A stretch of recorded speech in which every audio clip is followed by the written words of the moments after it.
Diamond হারবারের ছবিটা আপনারা দেখলেন, আর এবার আপনাদের আবারও কলকাতায় নিয়ে আসবো উল্টোডাঙা। সেখান থেকে রয়েছেন প্রতিনিধি সুকান্ত। সুকান্ত, ঠিক এই মুহূর্তে কি পরিস্থিতি? আমরা কালকে রাত থেকেই দেখছি দফায় দফায় বৃষ্টি হয়েছে, এই মুহূর্তের ছবিটা দেখাও।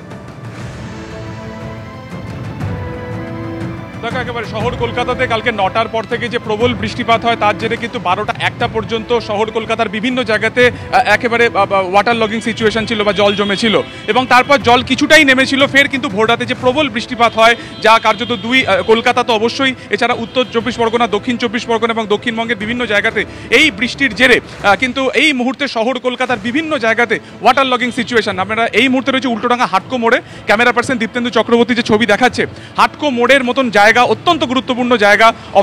অফিসের সময় আর কিছুক্ষণের মধ্যে শুরু হবে। তুমি দেখতে পাচ্ছ জল থই থই অবস্থা, এবং কিছুক্ষণ আগে আমরা দেখলাম একজন তিনি কার্যত এখানে নেমেছিলেন একেবারে তার লাগেজ নিয়ে। সেই লাগেজ অবস্থাতে তিনি কিন্তু হেঁটে চলে গেলেন উল্টোডাঙা স্টেশনের দিকে। তার কারণ এই মুহূর্তে এখানে প্রায় কিছু জায়গাতে হাঁটু সমান জল, কিছু জায়গাতে কিন্তু এই ট্রাফিক কার্যত কিছুটা যানজট তৈরি হয়েছে। এই যে সোজা যে রাস্তা চলে যাচ্ছে সামনে একেবারে সোজা ভিআইপি রোডের দিকে, এখনও কিন্তু বৃষ্টি হচ্ছে।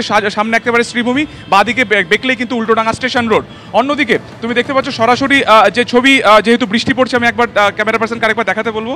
ঠিক হাটকো মোড়ের যে জায়গা, যেখান থেকে একদিকে মানিকতলা যাওয়া যায়, অন্যদিকে ফুলবাগান, অন্যদিকে একেবারে উল্টোডাঙা স্টেশন, সেখানেও কিন্তু অনেকটাই জল জমেছে। এবং এই সিচুয়েশন শহর কলকাতার আরও বেশ কিছু জায়গাতে, বিশেষ করে সেন্ট্রাল এভিনিউ, মুক্তারাম বাবু street, MG road crossing, Ultadanga ফ্লাইওভারের নিচে, হাটকো মোড়ের বিভিন্ন যে রাস্তা, সব জায়গাতে কিন্তু এই মুহূর্তে ব্যাপক জল জমেছে। এবং ফের বৃষ্টি কিন্তু শুরু হয়েছে। ফলত স্বাভাবিকভাবে যদি আজকে সারাদিন বৃষ্টি হয়, এই জলের পরিমাণ কিন্তু উত্তরোত্তর বাড়তে থাকবে। এবং আর কিছুক্ষণের মধ্যে আমরা জানি যে 8টা 9টার পর থেকে কিন্তু একটা রাশ শুরু হয়ে যায়, অফিস সময় রাশ শুরু হয়ে যায়। তখনের মধ্যে যদি জল জমার কন্ডিশন না কমে, তাহলে সেক্ষেত্রে কিন্তু এখানে প্রবল যানজটের একটা তৈরি হতে পারে। কারণ এই হাটকো মোড় অত্যন্ত গুরুত্বপূর্ণ, যা একদিকে সল্টলেককে বাইপাসকে কানেক্ট করছে, অন্যদিকে শহর কলকাতা, উত্তর কলকাতার দিকে যাওয়া যায় উল্টোডাঙা, কিংবা অন্যদিকে এয়ারপোর্টের দিকে যাওয়া যায়। স্বাভাবিকভাবে গোটা এলাকা জুড়ে কিন্তু এই মুহূর্তে ব্যাপক জল জমেছে।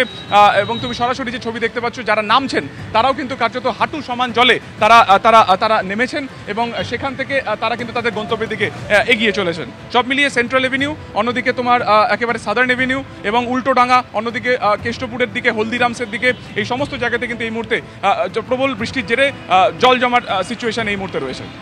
ধন্যবাদ সুকান্ত।